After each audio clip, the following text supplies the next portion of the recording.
Salut à tous, c'est Revan et aujourd'hui on se retrouve pour une nouvelle vidéo et aujourd'hui ça y est, c'est annoncé, Mediapro, la chaîne Téléfoot qui avait racheté le foot français pour plus d'1 milliard, c'est complètement terminé, l'annonce a été faite, la chaîne va fermer, Mediapro va redonner les droits à la ligue et donc c'est une véritable catastrophe, tout le monde pourra vous le dire pour le football français. Et donc aujourd'hui on va essayer de s'intéresser à pourquoi déjà cela était prévisible et comment maintenant rebondir. Alors environ en mai 2018, on avait bien sûr le nouvel appel d'offres pour la Ligue 1 et là on a vu débarquer de nulle part Mediapro, entreprise espagnole majoritairement financée par la Chine. Mediapro a donc investi une somme colossale pour les droits TV de la Ligue 1 et lorsqu'on additionnait tous les diffuseurs, on se retrouvait à une Ligue 1 à plus d'1 milliard d'euros pour les droits TV. Alors là, c'était absolument l'enflammade. Tous les présidents nous parlaient de renouveau pour le football français, que la Ligue 1 allait enfin être au niveau des autres championnats, qu'on allait pouvoir avoir de nouvelles infrastructures et que les clubs, du coup, en étant au même niveau de droits télé que les autres championnats, allaient donc être aussi compétitifs en Coupe d'Europe.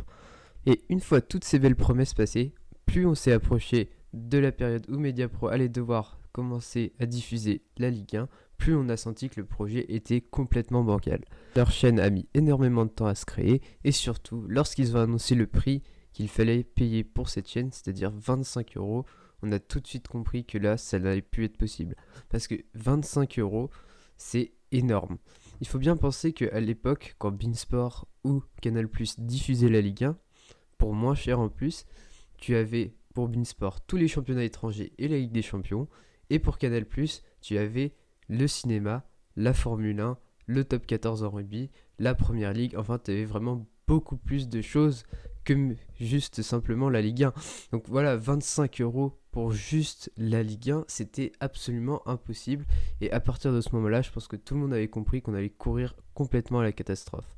Néanmoins, Mediapro avait réussi à passer quelques deals avec Netflix et avec RMC Sport pour codiffuser la Ligue des Champions. La saison 2020-2021 commence et donc on découvre la nouvelle chaîne Téléfoot et là ce qu'on peut dire c'est qu'on était très loin du compte.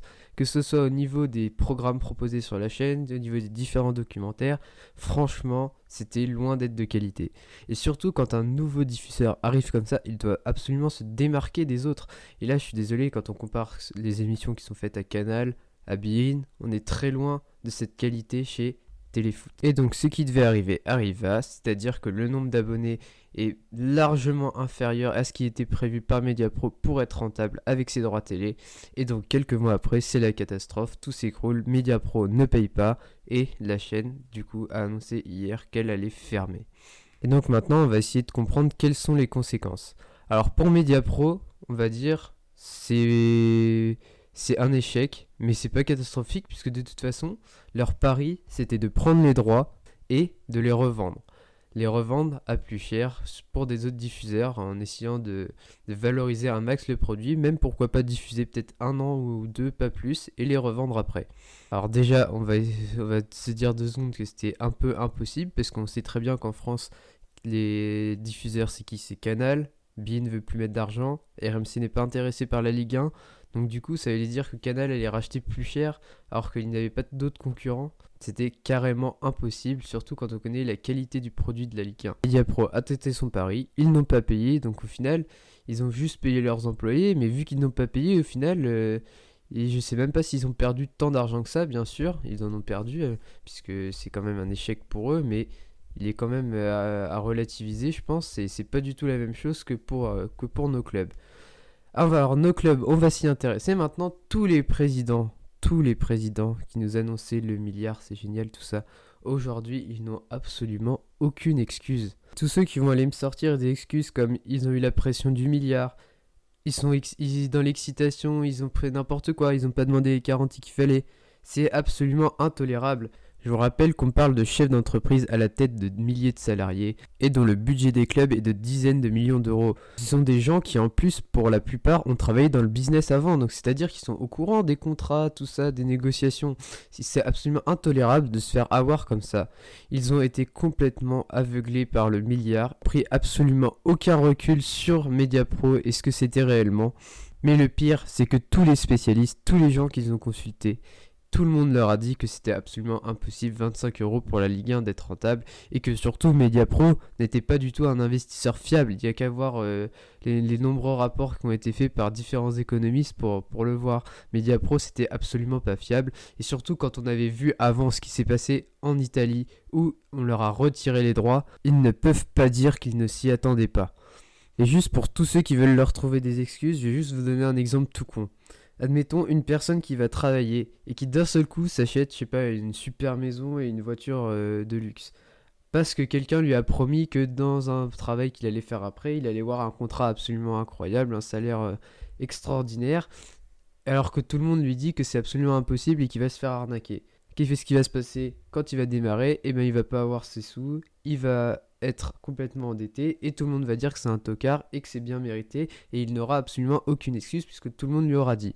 Alors pourquoi quand c'est des présidents de clubs qui sont censés être qualifiés en la matière, avoir les compétences, on leur trouve des excuses? C'est absolument improbable et impossible. C'est absolument toute leur incompétence qui a été répétée et répétée par certains pendant des années qui éclate au grand jour. Surtout qu'en plus, tellement confiant avec Mediapro, l'an dernier quand on a eu l'arrêt du championnat et qu'on n'a pas eu la fin du championnat et que le reste des droits télé n'a pas été payé par Canal et beIN, ils avaient fait un emprunt garanti par l'État qu'ils avaient anticipé sur l'augmentation des droits TV par Mediapro. Et maintenant qu'il n'y a plus Mediapro, ben comment on va le rembourser ce prêt? Surtout qu'en plus, maintenant, il y a un autre prêt qu'ils ont fait il n'y a pas longtemps quand il n'y a pas eu le premier versement de Mediapro. Et donc, comment aujourd'hui ils vont pouvoir rembourser tous ces prêts? Et ben, je me le demande bien. Je me dis que la seule option possible pour les sauver, c'est que l'État intervienne et encore une fois, sauve le football français. Mais ça veut dire quoi? Ça veut dire quoi si l'État intervient? Eh bien ça veut dire que c'est encore les contribuables qui vont payer pour l'incompétence de nos présidents. Et c'est là que je veux absolument adresser un message à tous les supporters en France. Vous êtes bien rendu compte cette fois que vos présidents, c'est vraiment des marrants, des guignols. Donc là, j'ose même pas imaginer l'ambiance dans les stades s'il y avait eu des supporters en ce moment. Parce que là, vraiment, moi en tant que supporter, mais là, les présidents, mais ils se font fusiller en tribune chaque week-end. C'est absolument intolérable de jouer avec comme ça sur l'amour de certains supporters pour leur club. Mais forcément, les présidents, eux, ils en ont rien à foutre. La plupart sont là pour le business. Et c'est bien ce que ça montre, cette affaire. Ils ont juste pensé aux milliards. Ils n'ont absolument pas pensé une seule fois à la viabilité du projet. Et ils ont montré qu'ils étaient complètement incompétents. Et donc aujourd'hui, maintenant qu'on n'a plus de droit télé avec Téléfoot, et bien maintenant, ceux qui doivent vraiment se frotter les mains, c'est Canal. C'est Canal parce que eux, ils vont carrément maintenant pouvoir décider du prix qu'ils vont mettre sur la Ligue 1. Parce que je vois absolument pas d'autres diffuseurs.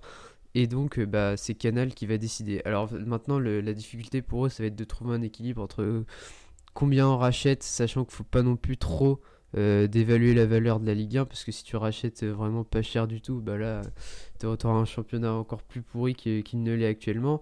Et c'est surtout en plus, je reviens un peu sur les présidents, quand tu vois le salaire qu'ils donnent à certains joueurs en Ligue 1, tu te dis que vraiment il y en a, ils vivent sur une autre planète. Il y a qu'à regarder certains salaires à Saint-Etienne, à Bordeaux, voire même certains salaires à l'OM quand McCourt est arrivé, ce qu'ils ont donné à Evra, ce qu'ils ont donné à Payet, ce qu'ils ont donné à Rami qui avait plus de 30 ans.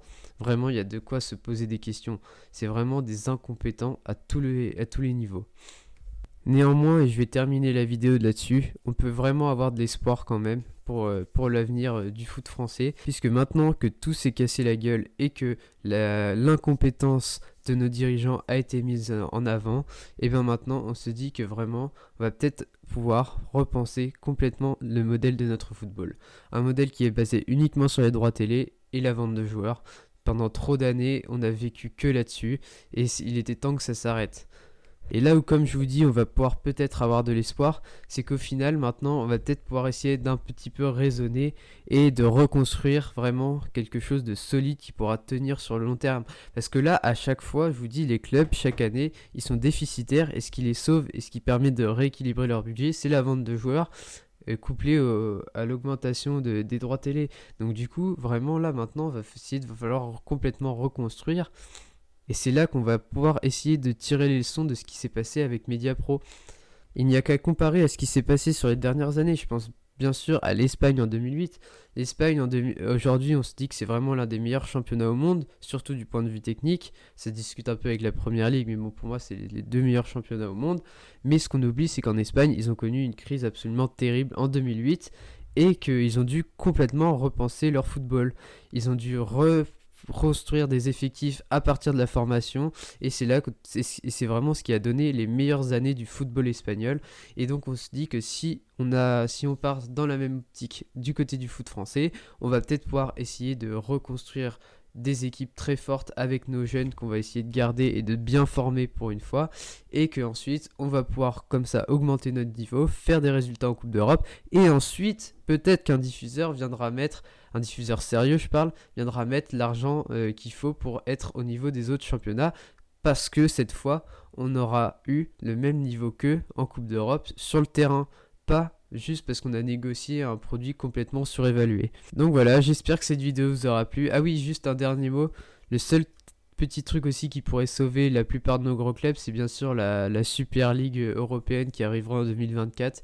Et donc bah là, ça voudrait dire que genre Paris, peut-être Lyon, et peut-être aller Marseille ou Monaco, j'en sais rien, pourraient se retrouver dans cette ligue et donc là avoir les mêmes droits télé que tous les autres. Et donc ils seraient sauvés, mais pas parce qu'ils ont reconstruit, mais parce qu'il y a eu l'arrivée de la Super League. Mais donc si ça arrive, on va pouvoir se dire peut-être ouais, ça va sauver nos gros clubs, c'est génial, mais tous les autres vont complètement mourir, et c'est ça qui est triste aussi, parce que des clubs comme je sais pas, Lens, même dans chaque région, de toute façon, il y a des clubs qui existent, des clubs pro, et donc ce serait vraiment triste si tout ce football-là meurt complètement. Après, quand on voit tous les dirigeants à la tête de ces clubs, on se dit que forcément ça pouvait pas, ce crime ne pouvait pas rester impuni. Voilà, j'espère que cette vidéo vous aura plu. N'hésitez pas à liker, vous abonner et à réagir à cette vidéo dans les commentaires. Je vous souhaite à tous une très bonne journée. C'était Revan. Salut!